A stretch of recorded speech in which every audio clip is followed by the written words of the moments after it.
Hundreds of healthcare workers are demanding better wages and better staffing levels, urging the Ford government to make the necessary investments to provide Ontarians with quality patient care. They say things have never been worse inside Ontario's hospitals. We are going to be their defenders now.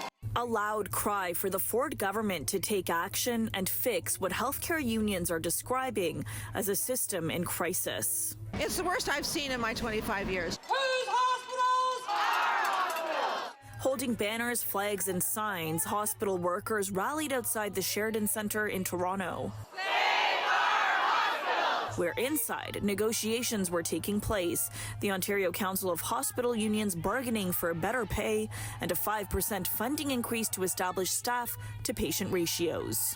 They're driving the health system into the ground, and they're doing it to privatize it, in my view. An estimated 11,000 Ontarians died while waiting for surgeries, MRIs, and CT scans last year, according to union numbers. We need to take our healthcare system from neglected to protected. But at a separate healthcare event, Premier Ford touted his government's healthcare investments, insisting they've shortened surgical wait times in the province. I think it's $21 billion since we've been in office into healthcare, and that's absolutely incredible. The Premier wouldn't take questions today, but the Health Minister did. Under your watch, they say the hospital system has never been worse in Ontario. What's your response to that?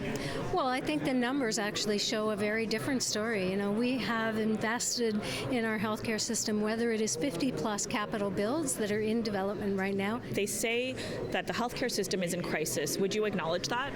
I think that we've made such huge strides to make sure that a worldwide shortage of health human resources is being dealt with at a very direct level in the province of Ontario. According to the Ford government, there is no crisis and they have made historical investments. I want to be clear.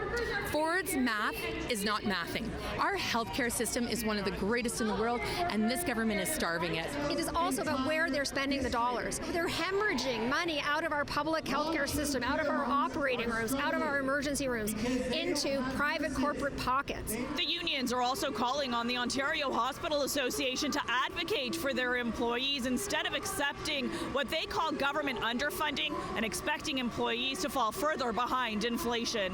For City News, I'm Tina Yazdani.